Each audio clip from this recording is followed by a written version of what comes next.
ایک علاقے میں انسپیکٹر بدر عالم نے دکانیں کھلوانے کی کوشش کی تو اس پر اتنا شدید پتھراؤ ہوا کہ اس نے وین میں بیٹھ کر پولیس ہیڈ کوارٹر ہی پہنچ کر سکون کی سانس لی۔ یہی صورتحال نواکدل میں پیش آئی۔ پانڈے نے خاص طور سے ہدایت کی تھی کہ نواکدل میں برصورت ٹریفک جاری رہے۔ یہاں پولیس نے طاقت استعمال کرنے کی کوشش کی تو جواب میں بھی طاقت کا استعمال ہوا۔ 2 دستی بم پولیس کے ٹرکوں پر نہ جانے کس طرح سے اچھالے گئے۔ 2 زبردست دھماکے ہوئے، ہر طرف دھواں پھیل گیا۔ ساتھ ہی پولیس والوں کی آہو بکا سے علاقے میں کان پڑی آواز سنائی نہیں دے پائی۔ دھواں چھٹا 10 پولیس والے خون میں لت پت پڑے تھے۔ ان کے 6 ایسے ساتھی بھی زخمی تھے جو سادہ کپڑوں میں لائے گئے تھے۔ ان 16 زخمیوں کو ہسپتال پہنچانے کے لیے ایمبولینس آئی تو ہڑتالیوں نے اسے راستہ دے دیا، لیکن جو ہی پولیس کا ٹرک نمودار ہوا وہ ایک بار پھر پتھراؤ کرنے لگے۔ دس از تیواڑی from Basant Bagh. Central reserve police کے ڈی آئی جی این کے تیواڑی نے بسنت باغ پر پہنچ کر پہلی بار وائرلیس کا چونگا ہاتھ میں لیا۔ اسے خود پر بڑا اطمینان تھا۔ ٹپلو کی موت کے بعد اگرچہ اسے وقتی طور پر دھچکا لگا تھا، لیکن نہ جانے کیوں بار بار یہی محسوس ہو رہا تھا کہ ٹپلو کا قتل اشوک پانڈے کے تابوت میں آخری کیل ثابت ہوگا۔ اس وقت بسنت باغ کے اطراف سے گزرتے ہوئے سکون دیکھ کر اسے بڑی خوشی ہو رہی تھی۔ یہ علاقہ سی آر پی کے پاس تھا اور یہاں سکون کا مطلب ریگولر پولیس کی شکست تھی۔ دکانیں بند دیکھ کر اگرچہ اسے مایوسی ہوئی تھی، لیکن اس کے لیے یہی کافی تھا کہ آس پاس کسی قسم کی غیر معمولی شورش نہیں۔ تیواڑی صاحب، کنٹرول سے کسی کی پھٹی پھٹی آواز سنائی دی۔ غضب ہو گیا صاحب، نواکدل میں سی آر پی کے دستے محاصرے میں آگئے ہیں، ان پر بمباری کی جا رہی ہے۔ 16 گائل ہیں جی، 16۔ ہم نے انہیں وہاں سے نکال لیا، پر مزید فورس کی ضرورت ہے۔ میں آ رہا ہوں، تیواڑی نے بڑی نفرت سے کہا اور ڈرائیور کو نواکدل کی طرف چلنے کی ہدایت کی۔ اس کے پیچھے 12-13 گاڑیاں اور بھی تھیں جن میں آنسو گیس اور رائفلوں سے لیس جوان تیار بیٹھے ہوئے تھے۔ این کے تیواڑی کو اپنی اس فورس پر بڑا ناز تھا اور یہی ناز اسے بے خوفی کی پرسکون کیفیت بخش رہا تھا۔ ابھی اس نے نسبت باغ سے نواکدل کی طرف رخ ہی کیا تھا کہ اچانک ہر طرف سے اینٹیں آنے لگی۔ پتھراؤ اتنا شدید تھا کہ ڈرائیور کا ہاتھ سٹیئرنگ پر بہک گیا۔ گاڑی نے ایک طرف منہ موڑا مگر پھر ڈرائیور کی ہوشیاری کام آ گئی، وگرنہ گاڑی دیوار سے جا ٹکراتی۔ تیواڑی نے گھبرا کر گلیوں میں دیکھا، 200-250 افراد بڑی بے جگری سے اس کی گاڑی کی طرف دوڑ رہے تھے۔ بھاگ نکلو، تیواڑی داڑنے لگا۔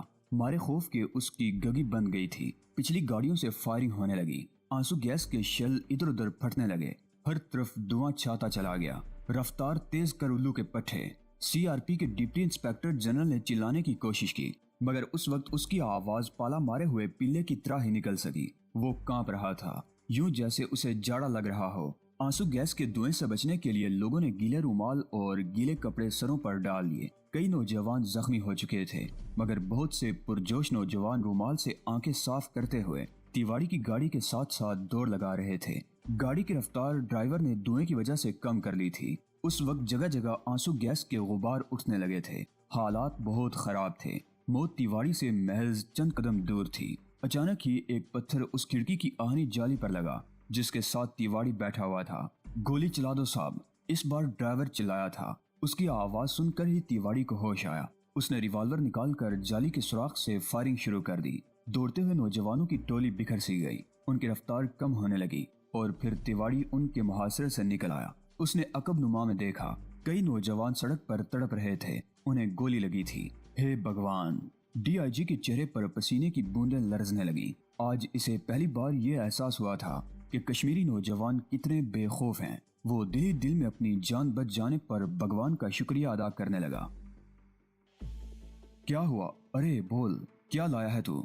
اشوک پانڈے نے پان کی پیک گلدان میں تھوکتے ہوئے مدیم رام سے پوچھا، جس کا سرخ و سفید چہرہ دہشت سے پیلا پڑ چکا تھا۔ اب بک بھی دے سور، کیا ہوا؟ وہ تیواڑی صاحب پر 200 ہتھیاروں نے گات لگا کر حملہ کیا ہے مہاراج۔ اچھا تو پھر کیا ہوا رے؟ پانڈے کی آنکھیں چمکنے لگی۔ اب کہاں ہے وہ ڈپٹی انسپیکٹر؟ وہ بچ نکلے، اب نیو سیکریٹریٹ کی طرف جا رہے ہیں۔ باغ نکلا نا گدے کا بچہ، پانڈے نے دونوں ہاتھ لہرا کر کہا۔ کتنے مارے اس نے؟ ایک بھی نہیں، وہ تو اپنی جان بچا کر بڑی گھٹنائیوں کے بعد محفوظ راستے پر پہنچے ہیں مہاراج، اور اس کا لاؤ لشکر وہ بھی ان کے ساتھ ہے، موہن رام نے جواب دیا۔ پانڈے تیواڑی کے بارے میں مزید کچھ کہنا چاہتا تھا کہ اس کا وائرلیس گنگنانے لگا۔ ہالو، اس نے وائرلیس پر جھک کر کہا۔ پانڈے سپیکنگ۔ عیدگاہ کے قریب ایک پولیس پارٹی پر زبردست فائرنگ ہو رہی ہے سرکار،